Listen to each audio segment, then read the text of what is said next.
حوالے سے اور کشمیر کے اندر ہونے والے مظالم کے حوالے سے ذکر کیا ہے۔ آج کا دن دنیا میں بنیادی طور پہ انسانی عظمتوں کے لیے جو معیار مقرر کیے گئے،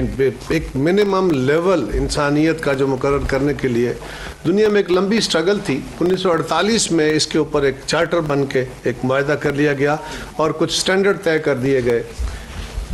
اور دنیا میں جوں ان سٹینڈرڈز کے کسی معاشرے کا جمہوری ہونا، وہاں انسانی حقوق جتنے زیادہ آبزرو ہو رہے ہیں، لوگوں کے حقوق کا جتنا خیال رکھا جا رہا ہے، اس سوسائٹی کے اندر کتنی ٹالرنس آئی ہے، وہاں کے ادارے کتنا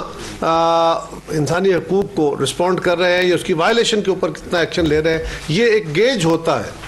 انفارچونیٹلی ترقی پذیر دنیا، یوں تو ترقی یافتہ دنیا میں بھی، لیکن خاص طور پہ ترقی پذیر دنیا کے اندر یہ ہیومن رائٹس وائلیشن کا ایشو سیریس ایشو ہے۔ اس میں مذہبی آزادیاں بھی ہیں، اس میں سیاسی آزادیاں ہیں، اس کے حوالے سے بہت ساری آزادیوں کا ایک مجموعہ کیا گیا ہے، اور ہمارے خطے کے اندر نہیں بلکہ فلسطین میں، دنیا کے افریقہ میں، بے شمار ممالک کے اندر طاقتور ممالک کمزوروں کا استحصال کرتے رہے ہیں، اور آج ہم ان طاقتور اقوام سے جو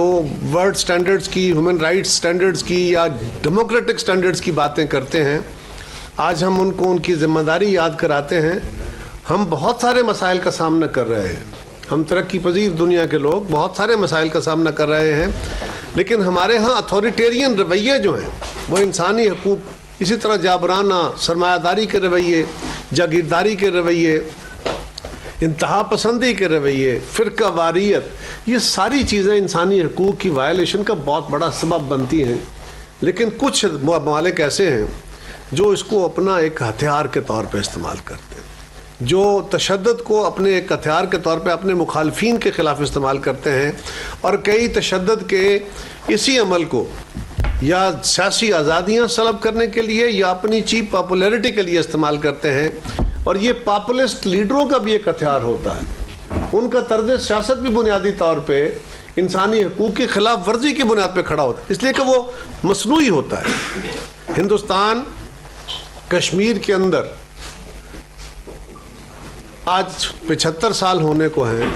وہ انسانی حقوق کی بلیٹنٹ وائلیشنز کر رہا ہے، اور ہر آنے والا دن اس کی زیادتیوں میں اضافہ کر رہا ہے۔ ہم پاکستان ہمیشہ کشمیری اپنے بہنوں بھائیوں کے ساتھ کھڑا ہے،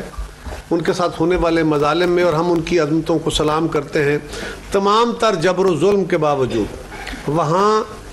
ہزاروں نہیں، اب تو لاکھوں کی تعداد ہو گئی، وہ لوگ جو قتل کر دیے گئے، شہید ہو گئے،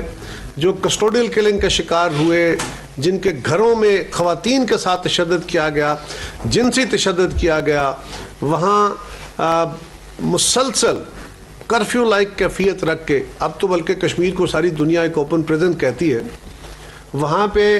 جتنی آبادی ہے اس کے قریب سیکیورٹی فورسز، ہر 3 بندوں پہ ایک سیکیورٹی فورس، ایک فوج کا سپاہی بندوق لیے کھڑا ہے، اور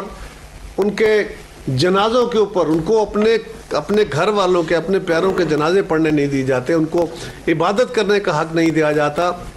سو بے شمار طرح کی ان کی وائلیشن کرتے ہوئے ہندوستان ان کے حوصلوں کو دبانے کی کوشش کر رہا ہے، لیکن کشمیریوں کے حوصلے نہ کل دبے، نہ آج، نہ آنے والے کل دبیں گے، اور ہم انشاءاللہ ہر فورم پہ اپنے ان بہنوں بھائیوں کے ساتھ ہوں گے۔ ہم دنیا سے مطالبہ کرتے ہیں، جس طرح پیردادا صاحب نے کہا کہ آپ ہندوستان کی طرف سے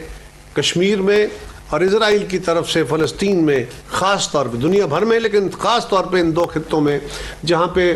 بہت زیادہ انسانی حقوق کی وائلیشن ہوتی ہے اور صرف طاقت کے زور پہ ہو رہی ہے،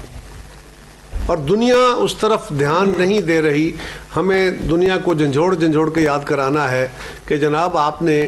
یہ قانون بنا کے صرف کمزوروں کے لیے نہیں ہے، آپ طاقتور ممالک اپنی ذمہ داری ادا کریں اور ہندوستان اور اسرائیل کو ان جبر اور تشدد کے ہتھیاروں سے روکیں، اور ہمیں خود بھی سیاسی حکومتوں کے طور پہ، سیاسی جماعتوں کی بھی ایک بڑی طویل سٹرگل رہی ہے کہ ہم اس ملک جہاں پہ ساری سوسائٹی سیاسی جماعتیں ساتھ ساتھ چلے. میں میڈیا کو بھی اپریشیٹ کرتا ہوں کہ انسانی حقوق جہاں پہ آپ نے